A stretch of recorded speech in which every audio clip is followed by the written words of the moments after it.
What is up, guys? This is Mike DePottey, your host who talks too much, and this is Destination DePottey. Welcome to another trip into my world.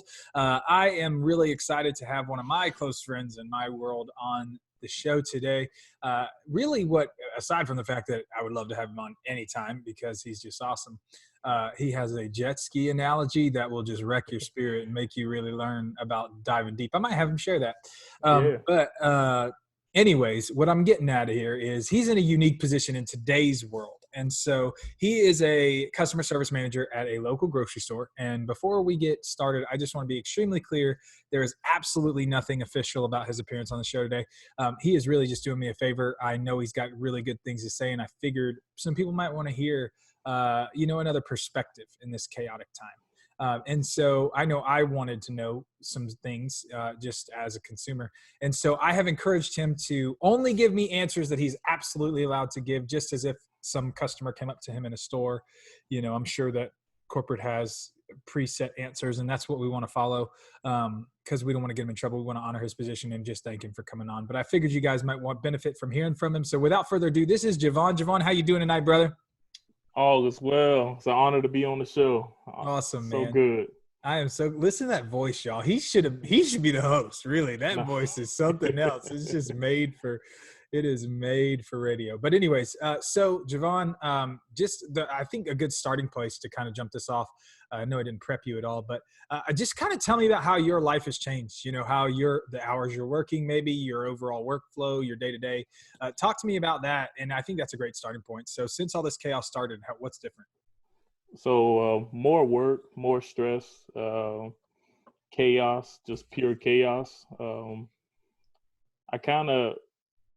I used to embrace the chaos. Like working in the grocery business, you will know like hurricane's going to come, and that's usually going to be the craziest time of the year Yeah. for us.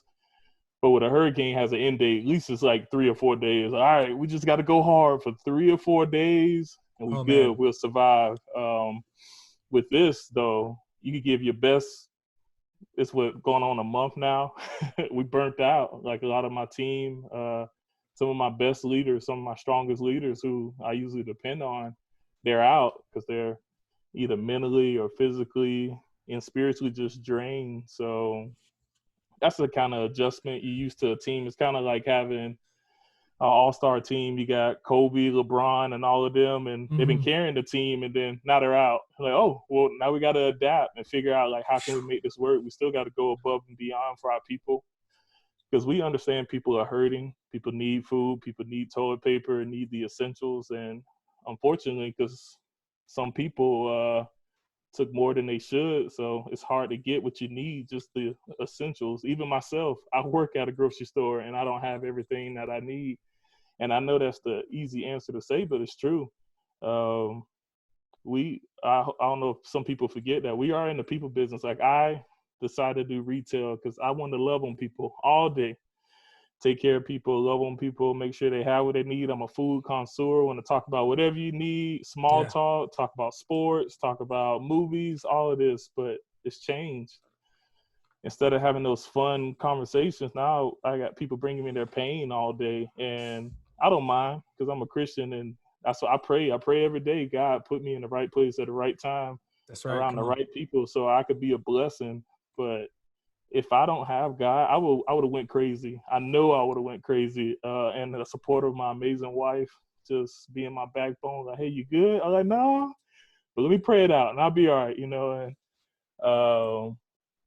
it's been an adjustment. And for my team, I told them like this is nothing we ever seen before. So it's not like I can look to history and adapt and prepare for it. Like Yeah. we're Completely writing unprecedented. yeah, we're writing the history now. Like what we do now is what people are gonna adapt to the next disaster. Hopefully it's nothing, but just saying, one of my guys, he one of my strongest leaders, he had a breakdown 2 days ago, and I'm like shocked. Like this is a guy who I am going to probably promote next, but he was Wow. just overwhelmed. And I told him, hey, slow it down, do all you can. You're a great worker. You're a great person. Don't let what people say get to you. You're phenomenal. You great at at work, but just give all you can, and I'm happy. Don't worry about nothing else. But he's such a perfectionist that he's upset that the lines are long, or we don't have the product, or we have a bunch of carts on the out in the parking lot. He just wished things could be back to normal, but it's not. And what I've been telling my team, one of my favorite stories, everybody know, just with Peter walking on the water. Yeah. I was saying, in the storm, Jesus said, come to me.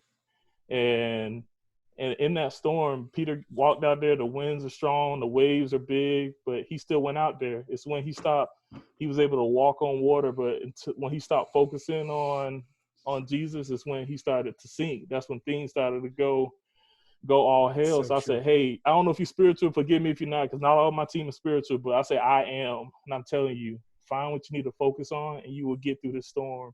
We don't know when this storm is going to end, but you need something to grasp on. If you don't have anything to grasp on, come to me. I'll be here for you. I'll do whatever you need from me. If you need a laugh, you need a hug, whatever it is, I'm here for you. So that's the adjustment, just seeing my team hurting and, they still having a smile on their face, just awesome. Seeing them kind of push through and still make a way and just kind of going above and beyond, even though we already been going above and beyond, but fine. It just went to a whole nother level above and beyond in the season. Yeah, absolutely. So how many has your actual, I know, but for people who don't, you're a manager, you are one of the leaders of the store, in a store that has a lot of managers, but still, is it safe to say you're one of the 12, 15, yes. Yeah, top 12, top 15 in a store of, you've told me before, 200 employees, is that right? Probably, we're at 200 now. About 200 employees, and he's top 12, so he's pretty on the store level. He's pretty high up. All that to say, though, what is your physical hours workload? Like, what do you usually work, and what have you been working since all this has been going down? So usually I'll schedule 44 to 45 hours. That's usual. And now, like, our team, like my upper management doing a phenomenal job. So I only been staying like 3 or 4 extra hours. So sometimes I might be 47, 48, 49, 50. And it's all because of me. It's because I have a couple people call out, and I don't want the rest of my team, filling that void. So I'll say, you know what, I got y'all. I'm here to stay, or at least stay during it's always waves with customers. So I say I'll stay during this wave, even though my little lady ready to see me. But I'm here for y'all. I don't want y'all stressing, because that's where a lot of my breakdowns happen, when we keep having call out after call out. Right. It's frustrating to our teams. It's like, well, we should have two or three more people. I know, don't focus on that. Just focus on you doing all you can, and I'm happy with that. Yeah, that's good. So talk to me about this. Of course, we know that the medical field. Wow, so thankful for them. They're killing it right now. I mean, there's so very little, especially down here in Florida. Almost nowhere in Florida has been overwhelmed. Pretty much, actually nowhere. You have absolutely no data, no evidence that Florida's been really handling our part, and I'm so thankful for that. In the medical, that's just to be ready for something that's never happened before and not really see a lot of fall off. That's incredible. But there's really something to be said about grocery workers too. And so I know I've talked about my freedom group on this podcast before, and I'm sure I will moving forward. Javon and I are in a freedom group, and our group starts late enough with his schedule. He should be able to make it early every single time. But since this stuff's been going on, this guy, I just know, he doesn't have to. He's willingly staying, and I love that about you, brother. I love your heart just for people. You're not just for your team. You're there for your team, but you're there for those people too. You're not trying to have, the reality is, the longer they are in a place that everybody's got to be, that most people's highest level exposure right now is the grocery store. That's most, because that's really the only place that most people are going. So that to say, I know that you guys have done all kinds of measures and things like that, but I'm talking about specifically your family. Like, when this started to happen, I know that had to be really nerve wracking. And I know that did you and your wife have a conversation about, like, you got a really young son at home.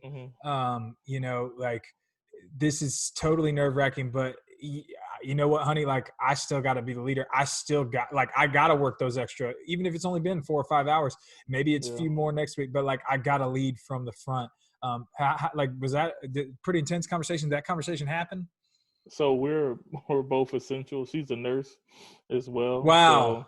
So it's like we had that conversation like, well, what if one of us get it? Because most likely, unfortunately, we're gonna get it because either she's gonna get it at the hospital or I'm gonna get it at the grocery store. So he Mhm. was all right. Well, I'll be in the guest room or wherever, wherever to be away from our child, and then one of our moms will come over and take care of him.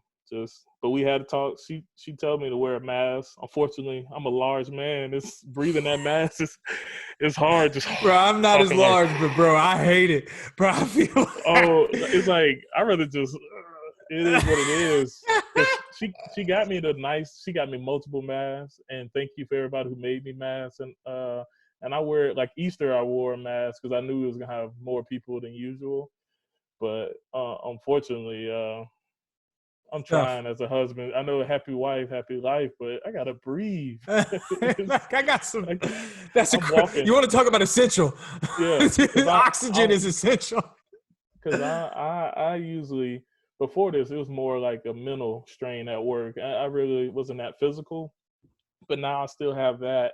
And now, like, I help in the team, like I help go get carts or help put groceries on the shelves because sometimes we don't have enough people. Like, we'll get a bunch of trucks all at once, and we don't have enough Mm. people to put it on the shelf. So I say, hey, I got it. Come on. That's not my area, but I know how to put stuff on the shelf Right. easily. So, Yeah, and you know or what's crazy? I know that you said that you guys have been facing some like not having, and I know that you're limiting policies. I know like you limited soups, you limited milks, things like that. mhm, Um, I know that that was helpful, but I'm just gonna be honest with you, brother. I have been to multiple locations through this chaos, including yours, multiple times. mhm, Never have you ever been out of one thing for me. mhm. I've And that's what it's never all about. I have never walked into the store, in this store. I have in the beginning, especially. I walked into Walmart, and they were out of some stuff over here in Fleming Mhm, Island. But throughout this entire, which your store is my favorite store. Period. I enjoy shopping there very much. mhm, Yeah, I'll pay you a little bit extra. I don't care. mhm, But I will say that never been out of one thing. I have not had to go in and I have not had to be out of one thing. So Yeah, the I appreciate you thanking us. That's the goal. Like when I do tell people no, I say I'm just trying to spread the love. I wanna. I'm saying no to you so I can say yes to somebody later because some people still have to work or have to take care of their kids or not able to go to the grocery store every hour. So we want to be able to get all product. I'm not in the business to make money. I'm in the people business. I want to take care of people, and if I'm able to make a way for you to get tissue paper, oh, I'm all for it. I'm not gonna hold it for you, that's but right, I'll brother. tell somebody no now, get one, come back later, and so somebody else can get it. Hmm. Yeah, you kind of talked a little bit about that before we had to stop and refilm because we're having some audio issues. So I don't think we actually covered that. So you said previously when you were doing your introduction, that first question, that's been the hardest part of this, aside from managing like the team and the team, Yeah. the actual leadership part of it. Is the dealing with the customers. Have you had any really crazy people or people been mostly like understanding? Do they Oh, get it? it's a balance. I get a couple of phenomenal customers, who make my day. But every day, I at least get one customer. I was like, it's a pandemic right now. Uh, I don't know if you know, but we're doing the best we can. I promise I'm not hiding the product in the back, but I have people who, like, not me because I'm a large man, but try to fight my team. And then I come over, they calm down, but they want to get like aggressive. They're like, I know you have it back there. Like, I know. I was like, unfortunately, no. I promise if I had it, I would go get it myself, but we're out at the moment. Do I know when we get it? Unfortunately, no. But when the manufacturers start sending it to us, you will get it in our stores I don't as soon know as when possible. these people are going to the store, man, because y'all are on it, man. I ain't seen Like, nobody. And by the way, I know I was bad mouthing Walmart for just a second. I do go to Walmart for certain items. I love them. They're a great company. I grew up on Walmart my whole life. And that day that I went in, they were out of some stuff. As I was leaving the store, Javon, as I was leaving the store, they were refilling that item on my way out. mm, They had a truck in the back, and I yeah, can, if you get real up on the coolers in Walmart, you guys kind of do it too, where you'll have like a stocking area behind certain cold items. Yeah. They do it far more than you guys, I feel like. But like you can see through, almost like at the gas station, like you can see through the cooler, Yeah. And I saw all the way through the bay door where the truck was, and these dudes were taking the crates, going. One guy was doing inventory to make sure it was what they ordered, because that's important still. And then the next thing the next guy's putting it right in, and people are grabbing it. I was so impressed, dude. I've been so impressed at our country, man. I gotta be honest. Yeah. Like, I know this is crazy. I have been blown away by our country's response. And I mean, the data is, we're handling it a little per capita. I know there's a lot of bad news out there. Here's some good news. I sometimes like to think of the Destination DePottey podcast as a good news source, because I believe there's always reason to be positive. But Javon, I don't know if you saw this, but per capita, we're killing it. We are killing it. We got a lot more volume, but we're like we're one of the biggest countries in the world. Right. We're 100% the most free country in the world. Period. The most free country, and we're the most diverse country in the world. So, like, brother, I am so encouraged by America stepping up in this time, and you guys are a huge part of that. And brother, I know that those people in that store are blessed to have you. I know it. Sure. I know it. Let me throw you a curveball real quick. Let's take a break from quarantine talk for a second. Let's just throw something fun out of there. Give me your top 3 movies right now. Your top 3 favorite movies. Go. Oh, Joker. Don't hate me. I like Guardians of the Galaxy, any of them. And I want to go Avengers, but I feel like that's the one comes to my mind. Feels a little bit like a cop-out. I understand what you're saying. Yeah, it is a cop-out. You should feel that way. So here's what I feel about the Joker movie. I love, first of all, obviously Joaquin Phoenix did an incredible thing. I love that it was a unique take, because in my top 10, I don't know if it's top 3, is The Dark Knight. That's to me still phenomenal. One of the greatest movies of all time. You want to talk about my experience in a pandemic? You want to talk about a pandemic? The Dark Knight was a pandemic, and I worked at the movie theater. We showed it on all 20 screens. Okay, we had 20 theaters. We showed it on all 20 screens. You want a ticket? Okay, dude, it was the craziest thing. People camped out for 3 days. Wow. Oh my God, it was gnarly. It was a fun experience back in 2008 when that came out. But that and one of the Harry Potters around that time. I'd have to look it up. I think it was the 6th one. Bro, I was like a celebrity that night. You'd have thought I had a TV show. Dude, okay, all right, I'll do the short story. Okay, just because it's my show. But so you got that power. We were watching it was Harry Potter, I think it was 6. And again, this is another opportunity. We had it on all 20 screens, which, by the way, I'm going to have to talk about that sometime, because that was unbelievable. The way that we pulled that off. There is a manager, Pierre Philippe, if you ever watch this, know that I still got mad respect, because you were crazy enough to dream this up. But y'all, this is all 20 millimeter film. So if you don't know what those look like, there's these 3 like big cylinder things like this, and they're stacked on top of each other. And then you got this huge piece of equipment that is running the film and actually playing the movie. And one of those platters has all the film. In the film, this platter is, it's as big as a Javon hug. Like, these things are huge, bro. Like, these things are huge. And so the film is all around that. And it feeds through this tiny little brain in the middle of the platter. And then it goes into this equipment, which, by the way, is declared by the law heavy equipment. Okay. It's the closest I ever got to construction. And then it goes through and it feeds into the thing. And then a light shines through. You've seen the movies. And then like the film is going right here, and it projects out onto the screen. Right. And then it comes out and it goes onto the next platter. So those platters are spinning, and it unloads the movie onto the next platter, so it can be played again for the next showing. Right. Okay. So Tallahassee AMC Mall 20, we had 20 screens. All right.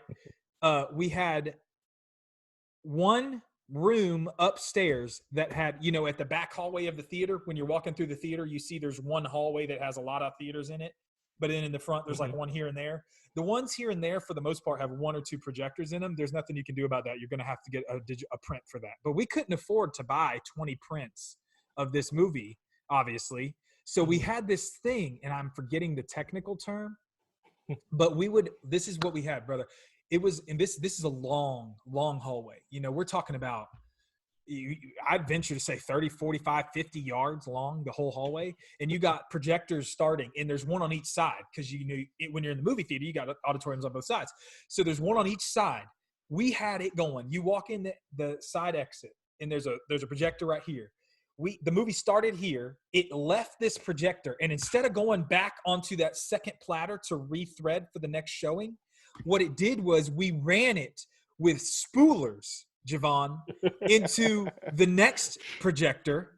And then instead of putting it on the next platter, we went to the next projector. This whole 50-yard hallway was just film and spoolers and random arms and stanchions everywhere. It was so dangerous. If you made the slightest mistake at any point in time, you're frying that film, and that's easily $10,000 you got to pay the company back.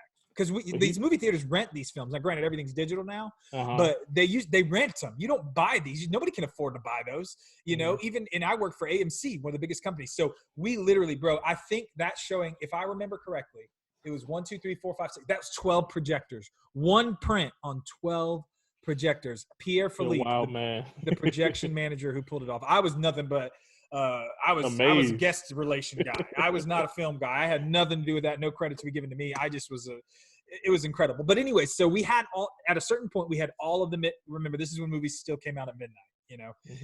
Every single theater was sold out. So every seat in every theater, they're all seated. It's probably 11:45. Now, what's really cool is when you have that, you can imagine from projector 1 all the way to projector 12, there's a delay. So you start the movie at the same time. They're all pulling. It's all pulling. But, you know, there's at least a 2-minute delay from the first one all the way to the last one, because it's got a lot of ground to cover, bro. Once it gets going, it's not that big of a deal. And the only way you would know it is if you're going into multiple theaters, which the only people are that are as employees. Well, so I went in, and we were having a little bit of technical difficulties getting this amazing feat pulled off. By the way, this was talked about in corporate. People are like, there's no way they're going to do that. But our manager believed that we could, and our general manager invested in him, which is words are powerful. And dude, we pulled it off. We had a record night that night. But anyways, I was in there, and when I went in, I was guest relations. I was that manager. So I had to talk with all the guests in all the theaters, let them know, hey, we're having this issue. Don't worry, nothing's wrong. We'll get you taken care of. So the movie, instead of starting at 12, you know, some people started like 12:05, 12:10. Wasn't a big deal. Everything was fine. And we pulled it off. But when I went in there to make that announcement, Javon, this is 16-year-old Mike DePottey. I have a staff of 83 people. I only have 7 bosses. Okay, so I was blessed in general. With a team of ushers, we had our cleaning brooms, and we rode them like a game of Quidditch and we circled around the theater in the front. Bro, people are losing their minds. You would have thought I was Bon Jovi. Dude, because throughout the course of the night, we actually started seating people at 9:30 p.m.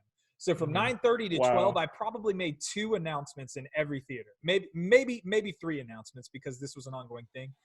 So my voice is gone at the end of the night. You know, I can barely finish my last announcement.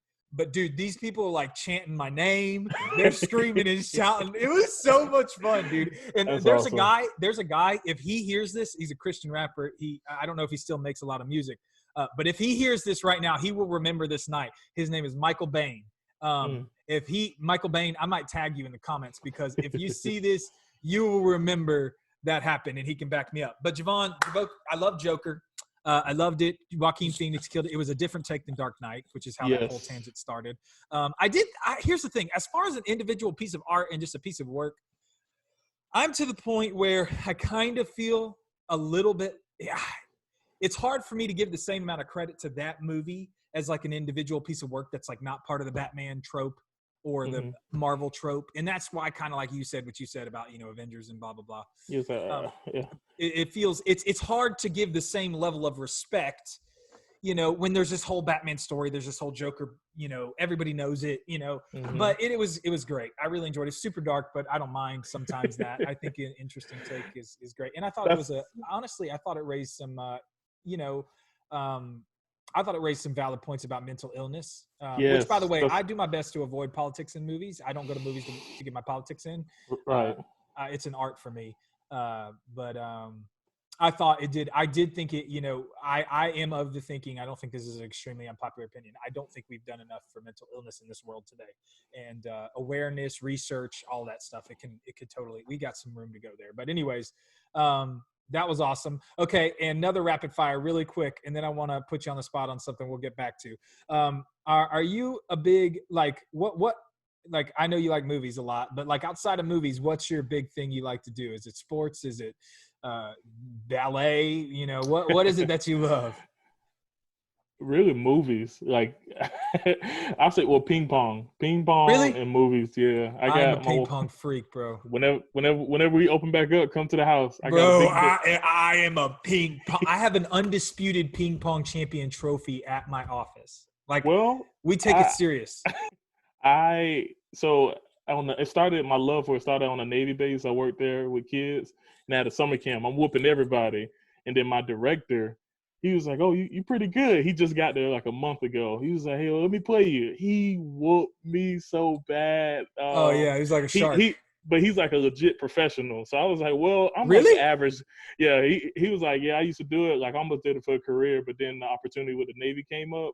But I was like, I wish you would have told me that in the beginning. Like, yeah, like, let somebody know.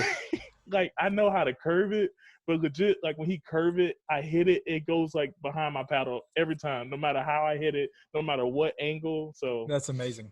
But so I'm average good. I don't know where you at, but I could keep going with you. I mean, I'll talk some smack on the internet. I'll say I'm going to stomp you, but we'll see what happens.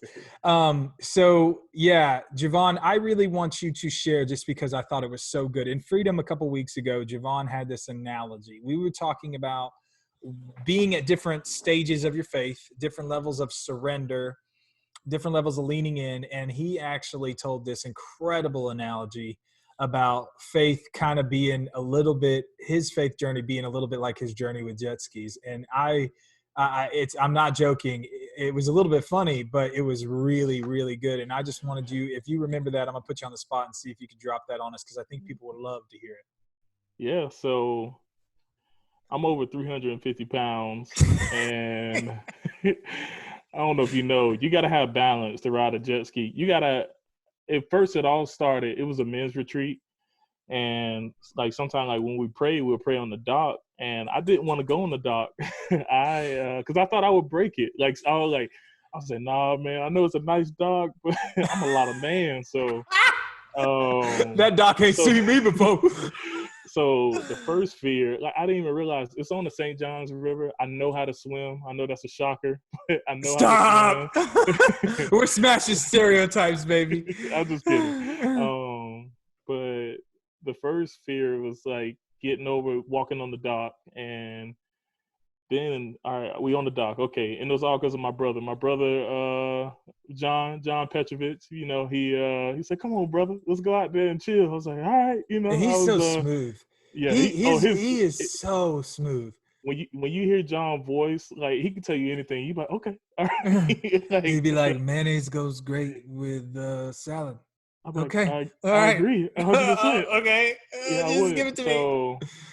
So they was like, we should ride the jet skis, and I know, like, everybody, like, every guy's like, yeah, jet skis, and I'm like, the last time, that's okay, keep going, we're good. Okay. Yeah, the last time when I was like, I'm 28 now, but when I was 15, I flew off a jet ski, and when I flew off that jet ski, we were in Mexico, somewhere in Mexico, and something large bumped into me. I don't know what it is to this day, but something like I'm hoping it had to be a dolphin, because I'm still here. If it was a shark, but in my mind, like, a large fish hit me and pushed me over, and I'm thinking, oh, it's a shark.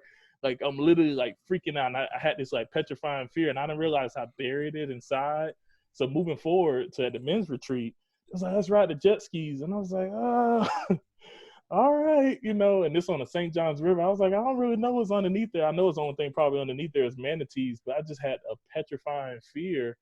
And I got out there, rode it. I stayed at 20 miles an hour. And these are some, the jet skis that I ride in, like the Maserati jet skis. I don't know the name of the brand, but they're Yamaha Super Cruisers. Yeah, there you go. you grip it, you shoot literally up to 40 immediately. So that scared me. I was like, oh, okay. But then I got the strength to get up to 20 miles, and I was happy with 20 miles an hour. And I was like, yeah, I'm Cruising. good. I was like, this is the time of my life. Everybody's like, come on, man. Yeah.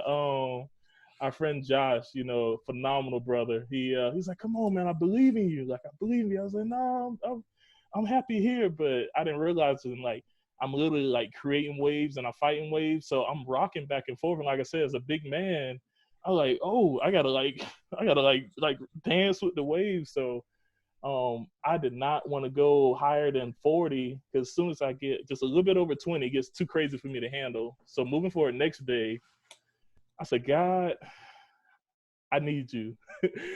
This is literally a men's retreat to get closer with God. And I thought that it was phenomenal that I could grow closer with God on the jet ski. Right. So I don't know. I say Josh probably stayed 300 yards from the Buckman Bridge. I said, I am getting to the Buckman Bridge. I am riding the jet ski to the Buckman Bridge just to say I did it. And Josh said, all right, we're going to get over 50. I was like, oh, I don't know. But I literally had to let myself die, let go all the agreements I had in my head that all these bad things are going to happen, and just had to trust God and truly, truly believe, like, this is where fear was, and this is where excitement and God's love was. Like, I was trapped in fear. Like, I was like petrified, like literally paralyzed in fear that if I go over 20 miles an hour, that my life is over, that Right. I will, like, I'm going to fly off and the shark in Mexico is going to get me somehow. I don't like, that's what I literally had in my head.